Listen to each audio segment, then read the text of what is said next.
Hey everybody, welcome back to the vlog. I know as you go back to school, one of the biggest things that are going to be a concern to all of you, especially at this age level, is how do we share supplies to play games? Well, let's talk about that today.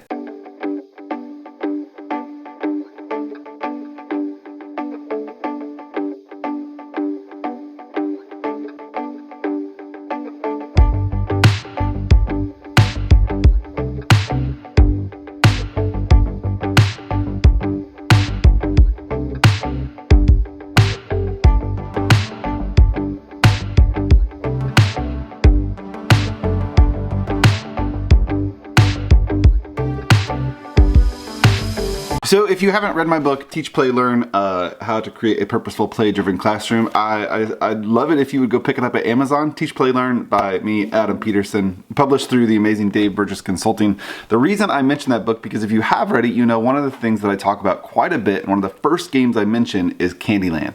Candyland is one of the easiest games to get your students to learn and play on their own in the classroom. But how do we make that work when we go back with not being able to share supplies and do things? Now, I believe that you can still social distance by playing a board game. Put the masks on the kids, have them sit across the table from each other, but it's a little bit trickier when you think about the cards, right? Like, we don't want all the kids touching all the cards. We don't want to share those types of things.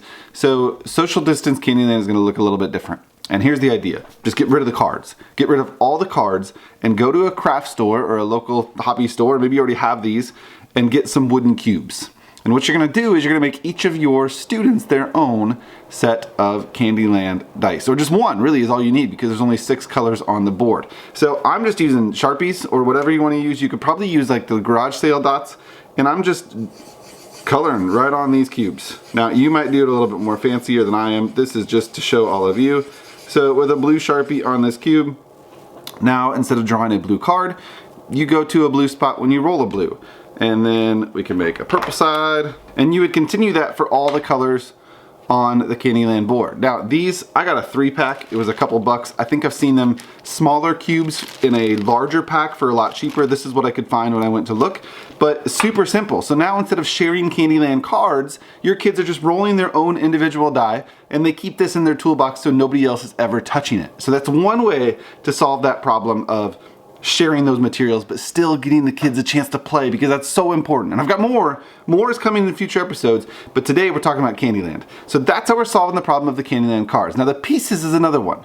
We don't want kids sharing the pieces, right? So again, we're gonna have them spread out across the table. They've got their masks on, they're separated, but we're gonna make it so they're not touching anything. They're not touching each other's cards, and they're not touching each other's pieces. They each have their own die, and then you're just gonna use binder clips. Now this is not my original idea, I've seen this done before, but you're just gonna use binder clips like this, have them stand straight up, and then you're going to take the pictures of your students that you've already taken on the first day of school, or you've made their own name cards. It doesn't have to be pictures. It could just be a simple cardstock with their name written on it to practice name reading. I have a picture of one of my past students here. You put their picture in there, and now that becomes their piece that they move around the board for Candyland, and they are the only ones that have to touch it. So they can sit back while the other players are rolling their die.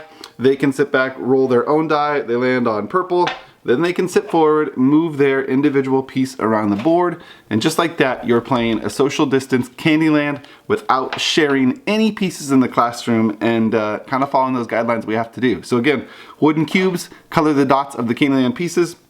Binder clips, use pictures of your students, and there is one way to solve the problem of not being able to play games in the classroom. I've got more. Oh yeah, I've got more for you. Oh yeah, I've got more. So make sure you tune back into the vlog, because I've got more episodes coming of how to play games like that, where you're not sharing pieces in a classroom setting or even over a virtual setting. We'll talk more about those as well too in the future. In the meantime, go get some Candyland, go get some dice, get these ready for your students, and pick up a copy of my book so you can learn more about it. Thanks guys, see ya.